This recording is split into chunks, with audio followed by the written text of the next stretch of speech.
घनश्याम काकांनी आयत्या वेळी साक्ष का बदलली? सगळा आळ स्वतःवर का घेतला असेल? काहीतरी गडबड आहे, मला कळतच नाही. थांब.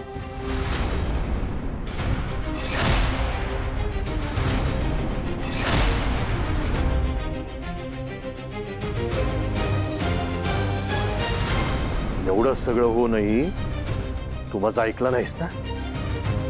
त्या शुभूच्या मदतीने त्या दौलतला सोडवलंच ना? सोडवलं मी त्यांना, कारण ते निर्दोष आहेत. स्पष्टीकरण नकोय मला कुठलंही. त्या शुभूनी माझ्यासोबत राहून गद्दारी केली माझ्याशी. मला अंधारात ठेवून माझ्या मुलीला प्रेमाच्या जाळ्यात ओढलं. त्याच्या बापानी तो मौल्यवान हार चोरायचा प्रयत्न केला आणि अशा हरामखोर माणसांना तू मदत केलीस. बाबा, एकदा, फक्त एकदा माझे नीट ऐकून घ्या. हा सगळा तुमचा खूप मोठा गैरसमज झाला. शुभू किंवा त्याचे बाबा काय हे असं काहीतरी करणं शक्यच नाही हो. त्या कुटुंबासाठी आज तू स्वतःच्या बापाच्या विरोधात भांडायला उभी राहिलीस. मी भांडत नाहीये तुमच्याशी. मग काय करतेस? मी खरं काय ते पटवून देण्याचा प्रयत्न करते. हो, जे माझ्या भावभावनांशी खेळले, माझा विश्वासघात केला, त्यांना मदत केलीस तू. आणि तू तरी वेगळं काय केलंस का?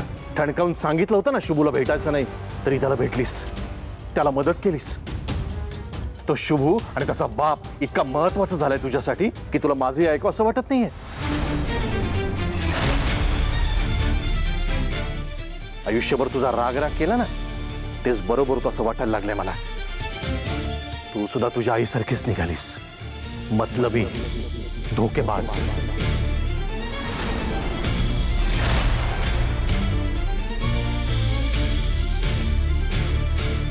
श्रावणी, एक गोष्ट कान उघडी ठेवून ऐक. आयुष्यभर मी माझी इज्जत, माझं नाव, माझी प्रतिष्ठा जपत आलोय. आणि आज तू आणि शुभूनी माझं नाव, माझी इज्जत, माझी प्रतिष्ठा धुळीस मिळवली आहे. तुला जर का अजूनही माझं नाव खराब करायचं असेल, माझी बदनामी करायची असेल ना, तर आत्ताच्या आत्ता या क्षणाला या घरातनं चालती हो.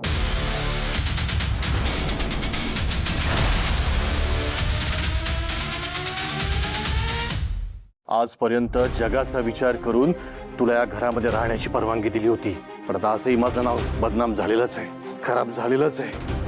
अजून थोडं झालं तर काय फरक पडणार आहे? बोलणारे बोलतील, विश्वंभर राजे शिर्केनी स्वतःच्या मुलीला घरातनं हाकलून दिलं, स्वतःच्या मुलीला सांभाळू शकला नाही. फरक नाही पडत मला आता काही.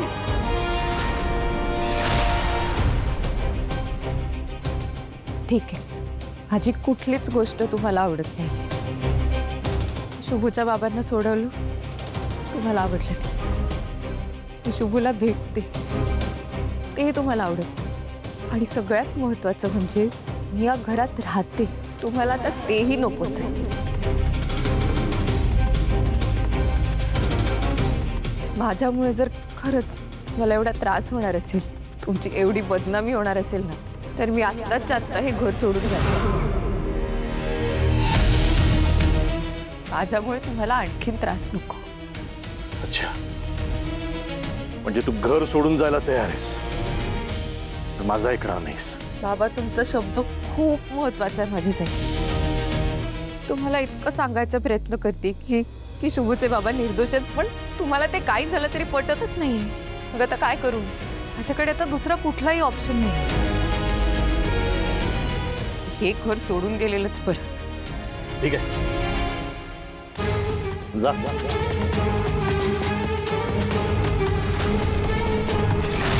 नाही नाही भैया, हे बघ, अशा कुठल्याही गोष्टींमुळे ना नातं तुटायला नको. हो ना भैयासाहेब, तुम्ही प्लीज शांत व्हा.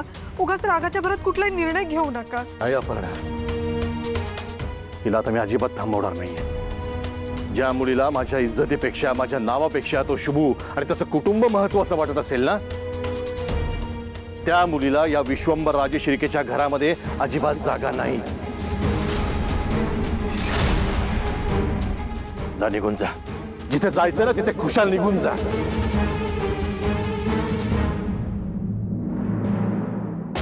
सामान घेते आणि निघते.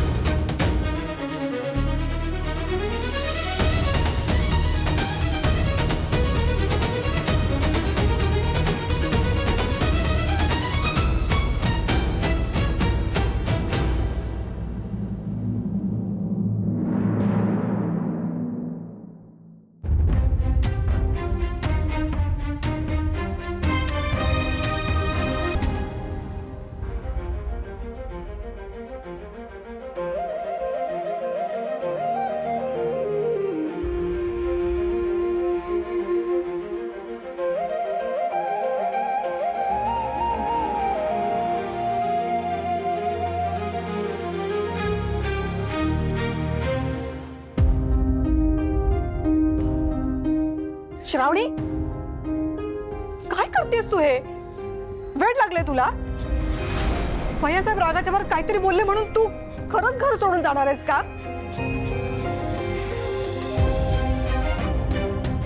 अगं श्रावणी, तुला तुझ्या आईची शपथ आहे, तू कुठेही जाणार नाहीयेस. मला जावं लागेल काकू.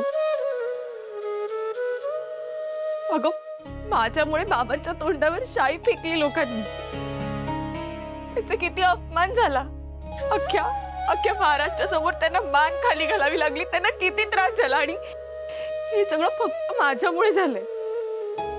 आणि काय ग, मी फक्त शुभवर प्रेमच तर केलंय. प्रेम करणं एवढा मोठा गुन्हा आहे का? मला नाही सहन होते. मला जाऊ दे काकू, मला जाऊ दे.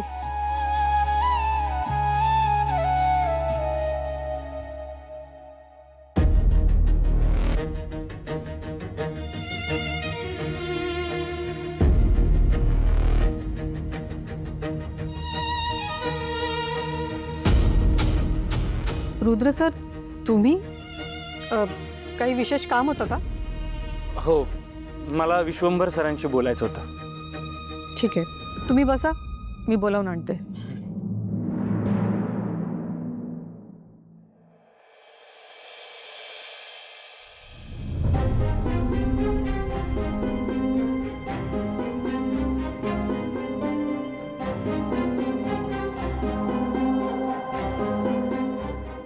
रुद्र, मला माहिती आहे तू इथे कशासाठी आलायस. त्या शुभ आणि श्रावणीने जे रंग उधळलेत त्याचा तुला राग आला असणार. आणि तुझा राग स्वाभाविक आहे. ज्या मुलीचा व्हिडिओ लीक झालाय अशा मुलीशी तू लग्न करायला तयार नसणार याची कल्पना आहे मला. झाल्या प्रकाराबद्दल मी माफी मागतो तुझी. मला माफ कर. हो सर, काय करताय तुम्ही? तुम्ही माफी मागण्याची काहीच गरज नाही. तुम्ही मोठे आहात माझ्यापेक्षा. खरं तर त्याच संदर्भात मी बोलायला तुमच्याकडे आलोय. हा शुभंकर श्रावणीचा जो काही व्हिडिओ आहे किंवा पेपरमध्ये जे काही छापून आलंय त्यामुळे तुमच्या पार्टीच्या हायकमांडनी तुमचं तिकीट कापलं. कारण तुमच्यासोबत तुमच्या पक्षाची सुद्धा बदनामी होत होती. आणि हायकमांडनी पब्लिक प्रेशरमुळे हा डिसिजन घेतला. सर, लहान तोंडी मोठा घास घेतोय, पण या सगळ्या राजकीय संकटावर मला एक छोटा उपाय सुचलाय. म्हणजे बघा कसं वाटतंय. सर, मला असं वाटतंय की तुम्ही आत्ताच्या आत्ता लोकांसमोर श्रावणीचं लग्न लावून दिलं पाहिजे. म्हणजे यामुळे त्या शुभंकरला आणि त्या व्हिडिओला लोक रातोरात विसरून जातील. आणि तुमच्याबाबत, तुमच्या कुटुंबियांबाबत कुठलाही वाईट विचार लोक करणार नाही. उपाय चांगला रुद्र. पण कुठल्या प्रतिष्ठित घरातला मुलगा तिच्याशी लग्न करायला तयार होईल मला सांग. अगदी तू सुद्धा तिला तुझ्या मनातनं काढून टाकलं असशीलच ना. नाही सर, मी अजूनही श्रावणींशी लग्न करायला तयार आहे.